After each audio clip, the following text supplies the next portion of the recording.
দ্বিতীয় কথা হলো আল্লাহ রাসূল সাল্লাল্লাহু আলাইহি ওয়াসাল্লামের মৃত্যু হয়েছে এবং সাহাবায়ে কেরাম চোখে দেখেছেন। নবীজিকে সাহাবায়ে কেরাম মদিনাতুল মুনাওয়ারা রওজা মুবারকে আল্লাহ রাসূলকে দাফন করে রাখছেন। আল্লাহ রাসূল সাল্লাল্লাহু আলাইহি ওয়াসাল্লাম হাদিস শরীফের মধ্যে বলেন, আম্বিয়াউ আহইয়াউন ফি কুবুরিহিম, প্রত্যেক নবী রাসূলগণ তাদের কবরে জিন্দা। সুবহানাল্লাহ।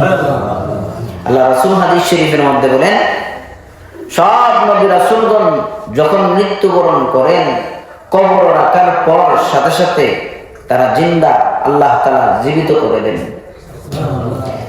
নবীজি রওজা মুবারকে মৃত না জীবিত? জিন্দা।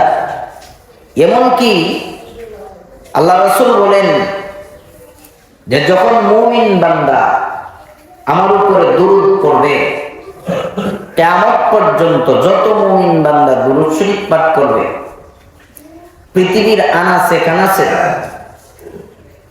একদল ফেরেশতা ঘোরাফেরা করে, যেখানে দুরূদ শরীফ পাঠ করা হবে ওইখান থেকে ফেরেশতাগণ আমার রওজা মুবারকে তার বাবার নাম, তার নাম ধরে আমি রাসূলের কাছে পৌঁছাইয়া দিব।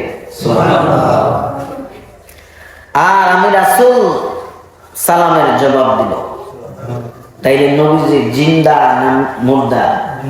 জীবিত নবী, জিন্দা নবী। আমাদের নবী জিন্দা নবী। কবরের নবীজি রওজা মুবারকে শরীরে জীবিত আছেন, কিন্তু নবীজি মরণ হয়েছিল।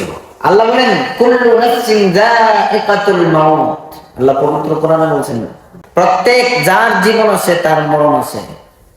তাইলে নবীজি জীবন ছিল, জীব, সেহেতু আল্লাহর রাসূলও মৃত্যুবরণ করেছেন।